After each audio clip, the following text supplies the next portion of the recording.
ផ្លែឈើដែល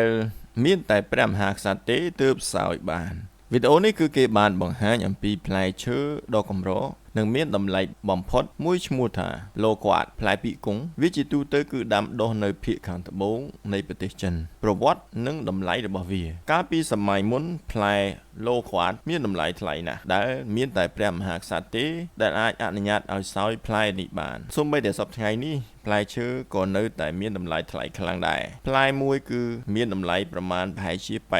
$89យោងទៅតាមវីដេអូនេះហើយជារឿយៗគឺត្រូវបានគេលក់ដាច់អស់ពីផ្សារហើយអ្វីបានជាវាមានតម្លៃថ្លៃផ្លែឡូក្វាតគឺមានតម្លៃថ្លៃគឺដោយសារតែវាពិបាកដាំនិងងាយរងគ្រោះការរីកធំធាត់របស់វាគឺបានតែដាំដុះនៅភាគខាងត្បូងនៃប្រទេសចិនក្នុងកំឡុងពេលនៃការលូតលាស់ដើមរបស់ឡូក្វាតគឺអាចទ្រាំទ្របានតែនឹងភ្លៀងធ្លាក់ម្ដងគត់ប៉ុណ្ណោះបើសិនជាមានទឹកភ្លៀងច្រើនជាងនេះផ្លែឈើនឹងខូចខាតទាំងស្រុងនេះគឺតម្រូវឲ្យកសិករប្រើថង់ដើម្បីការពារហើយរុំផ្លែនីមួយៗដើម្បីជៀសផុតអំពីធាតុអាកាសហើយនិងសត្វល្អិតចំពោះរូបរាងរបស់វាផ្លែឈើទាំងនេះមានរាងពងក្រពើរាងមូលមានទំហំប៉ុនពងមាន់នៅពេលដែលវាទុំវានឹងប្រែទៅជាពណ៌មាសលឿង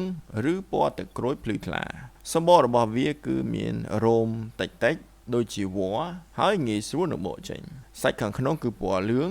វាមានជាតិទឹកច្រើនហើយនឹងមានសភាពទន់រសជាតិរបស់វាគឺគេបានពិពណ៌នាក្នុងវីដេអូថាស្តៀងទៅនឹងការលាយបញ្ចូលគ្នារវាងផ្លែភៀកហើយនិងផ្លែអភិរក្សវាមានរសជាតិផ្អែមក៏ប៉ុន្តែមានភាពស្រស់ស្រាយហើយសាច់របស់វាស្ទើរតែរលាយនៅក្នុងមាត់នៅពេលដែលយើងបរិភោគសរុបទៅផ្លែឡូក្វាតនេះគឺមិនត្រឹមតែជាផ្លែឈើដ៏ស្រស់ស្អាតប៉ុណ្ណោះទេក៏ប៉ុន្តែវាថែមទាំងតំណាងទៅឲ្យប្រណិតភាព